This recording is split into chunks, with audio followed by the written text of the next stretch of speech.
Hey guys, what is up? It's Dusty here, and welcome back to another crypto video. And I have a question for you all today, which is, what part of the world are you watching this video from right now? And also, if you want to help me out greatly, please press that like button. It makes the video perform just a little bit better in YouTube's algorithm, so we're basically cheating, but it's good stuff.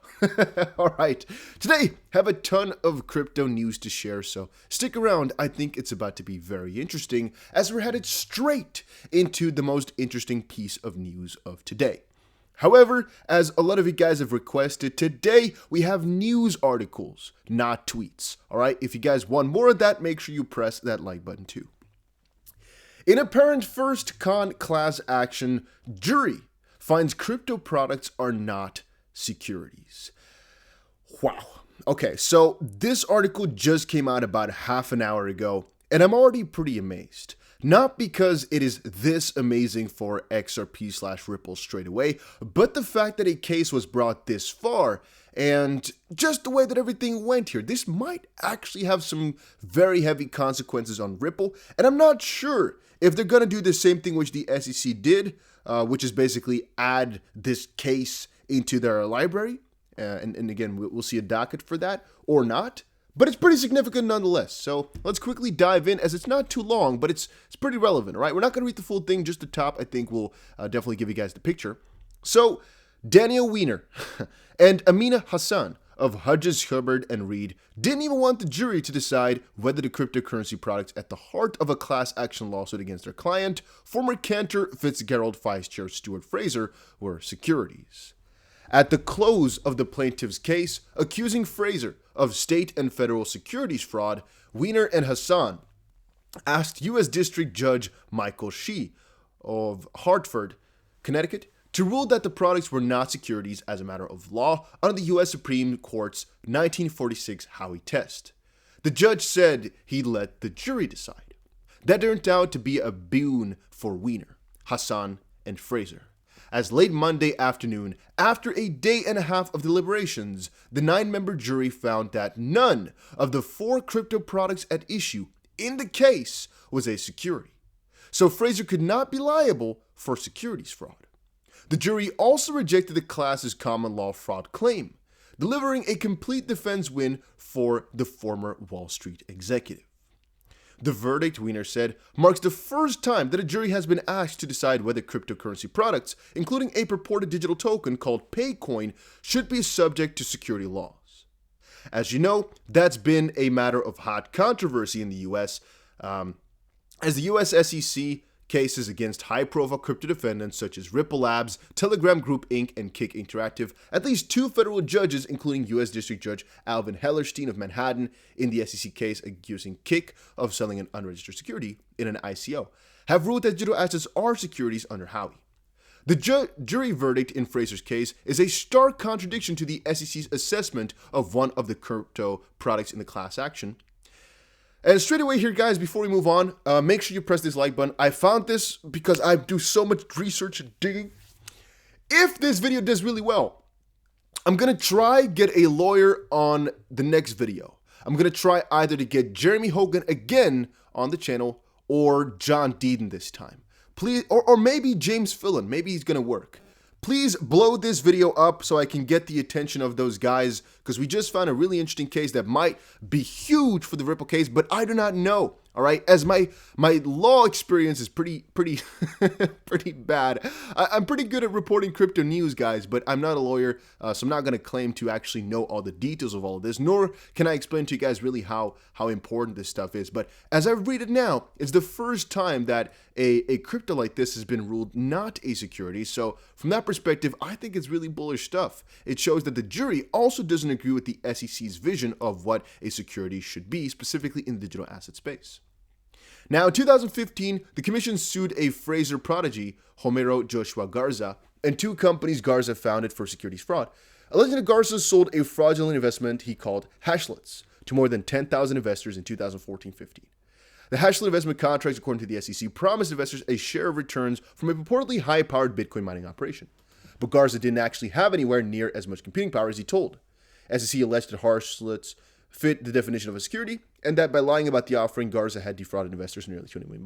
Now, he was also charged criminally, pleaded guilty to wire fraud in 2017, and he was sentenced to 21 months in jail. Had to repay $9.1 million. Fraser was not a defendant in either the SEC or Justice Department cases against Garza. I'm not exactly sure how this all relates, but that might also be because I don't fully understand the case here and the real depths of things. It's just about the fact that one part now was not classed as a security.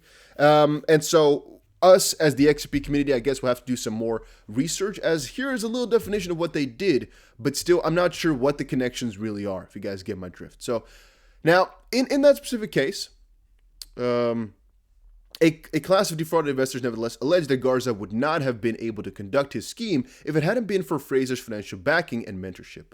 The class, represented by Sussman Godfrey, initially named Garza as a co-defendant in its fraud suit, but dropped him as a defendant after reaching a cooperation deal for him to testify about Fraser's role. Sussman Godfrey ended up playing parts of Garza's depositions for the jury rather than calling him a live witness.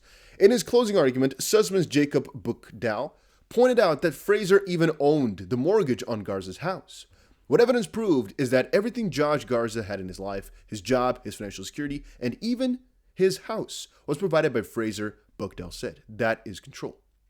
Hugh Hubbard defense of Fraser, as you would expect, focused primarily on Garza's culpability for the fraud, and Wiener told jurors that the class was targeting Fraser only because he had money and Garza doesn't. Mr. Buchdahl told you, there can be a bunch of control people, Wiener argued. Don't be fooled by that. When you drove to the courthouse today, how many people were controlling your car? How many people were at the wheel driving your car? Mr. Garza drove the companies. He drove their every decision.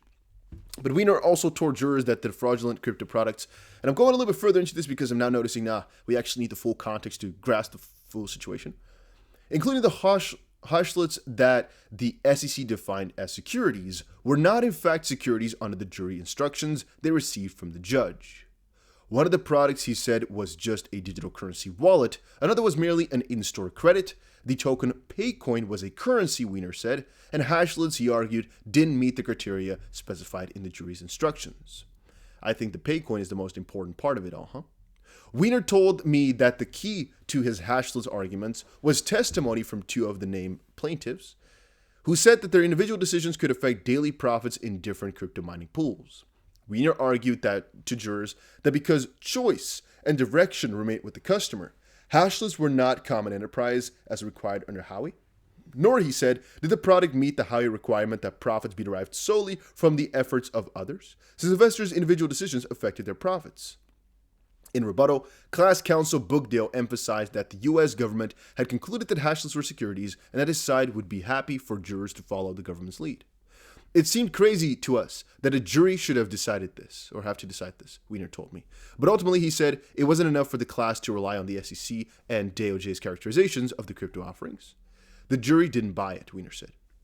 Buchdahl of Sussman said in an email statement that the lead plaintiffs are considering their options. We are disappointed in the jury's verdict that Harschlitz were not securities, a finding contrary not only to the SEC's official position, but to the overwhelming weight of the evidence. Now, again, I'm going to actually state the the side of, I don't know if these things should not be securities, to be honest with you, but I do as well stand on the side of saying, it's possible, I guess, for the SEC to sometimes lose, in the sense that even though the SEC might have not sued them literally, the SEC side of making these rules and facts doesn't always have to win, apparently, which I think is rather interesting. Now, we don't know exactly why the Fraser jury decided Harschlitz, Paycoin, and the other crypto were not securities, so future crypto defendants probably should not rush to conclude that they will have better luck with jurors than the regulators or judges, but the Fraser verdict will surely give them something to think about.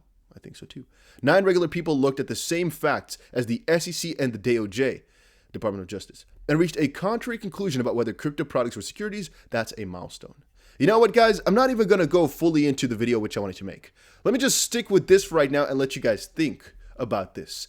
Isn't this a huge piece for the Ripple v. SEC lawsuit? In the sense that there's actually other freaking cases going on right now where we're noticing things are not always securities in the way that the SEC defines them. And literally a jury came out now and said, you know what? Whatever those two entities, the Department of Justice and the Securities and Exchange Commission in the U.S. decided, we don't agree with that because it doesn't make any sense. Wow. I don't know. I thought this was a really important thing to quickly update you guys upon. This is the crypto news that you guys like to see, huh? This is the juicy stuff that you came for the Dusty BC for. Make sure you press the subscribe button. Make sure you press the like button. Make sure you check out Telegram. A link is down below. And I told you guys right now I'm trading like crazy over on BITRUE as there are some crazy bonuses. And as I've said in Telegram right now, there's one way which I hope you guys can make a crazy amount of money right now, which is only for a couple of people. So be there or be square. You have a really limited amount of time. Just check out the Telegram and scroll up a little bit to what I said. I put a screenshot in there. And make sure you sign up for BITRUE. A link is down below. And I'll see you guys again in another crypto video later today. All right. There's a lot of stuff coming though, so make sure you subscribe for more updates.